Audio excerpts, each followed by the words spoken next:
안녕하세요. 눈뜬자 TV입니다. 20대 청년이 길을 가다가 고등학생과 어깨를 부딪히는 일이 있었는데요. 그 고등학생이 어깨를 부딪혔다는 이유로 한 20여 명에게 한 40여 분간 집단 구타를 당했다고 합니다. 이에 대하여 영적 설명을 듣도록 하겠습니다.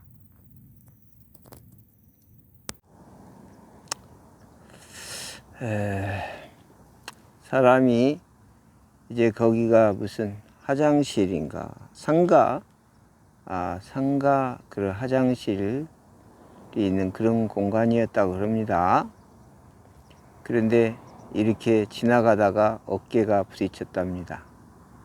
그래가지고 서로 이렇게 다툼이 일어났고, 그 자리에서 20대 청년은 20여 명의 고등학교 3학년들에게 집단 구타를 당했다고 합니다. 그리고 그렇게 구타를 당하는 중에 그 학생들이 무슨 이제 그 피해자의 말이죠.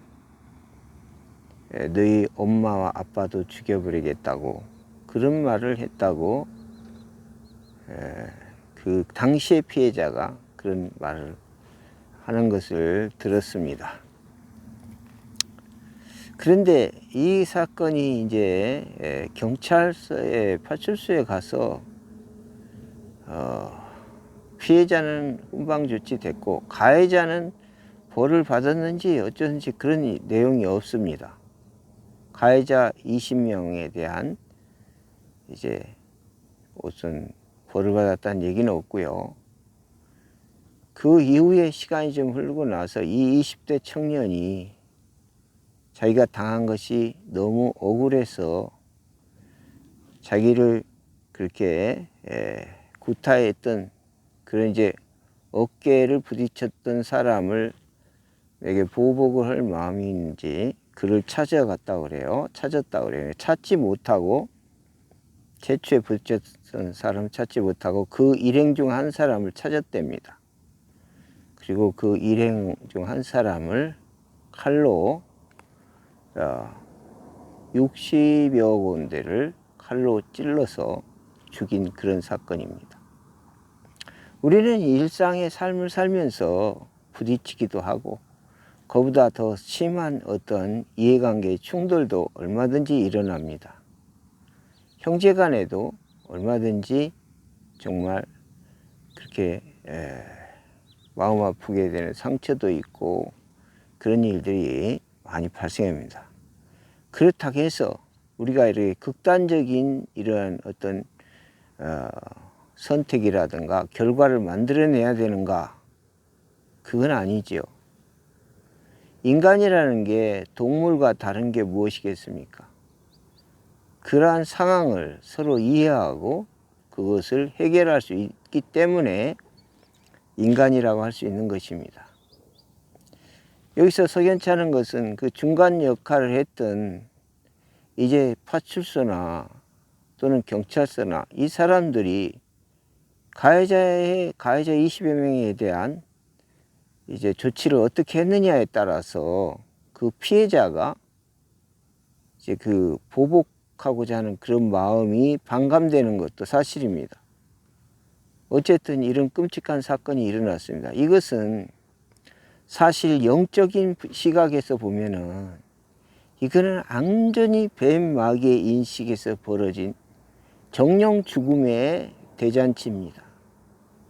정령 죽음의 대잔치. 이 거짓된 임의대로의 자기 위함, 임의대로의 자기의 그런 정당성, 이런 것이 진리에 기반해서 그 인간 윤리로 남자와 남자의 관계에서의 그런 권리 존중이나 이런 것들이 세워지지 않고 거의 뱀마귀의 본능에 의한 그냥 정령 죽음을 이루는 본능에 의한 이기적 임의성에 의해서 집단 구타가 일어나고 또 피해자도 다시 제2의 가해자로 또 살인이 벌어지는, 그래서 이런 일이 비단 이 청년들의 관계에서만 일어나는 것이 아니라 이제 남녀 관계에서 또는 부부 관계에서 부모 자녀 관계에서도 일어나고, 이런 짓거리를 정치권에서 더 많이 보여줘요, 사실은. 그러니까 젊은 또 배우는 우리 학생들이 보고 배우는 거죠. 그래서 우리나라는 집단적으로 이 진리를 잃어버린, 공의를 잃어버린 이런 집단 그런 함정에 빠져 있습니다.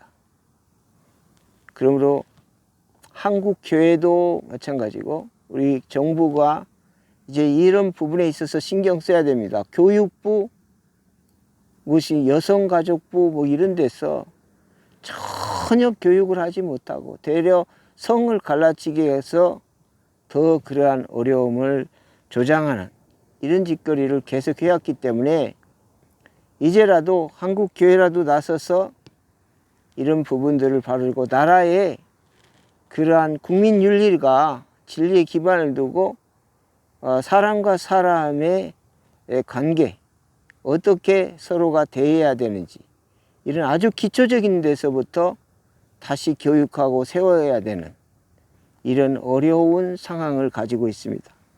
모든 국민들이 이 어려운 상황을 의식하고 예수를 믿어서 참 진리로 이 문제를 잘 해결해내는 그런 지혜로운 대한민국 되기를 소원합니다.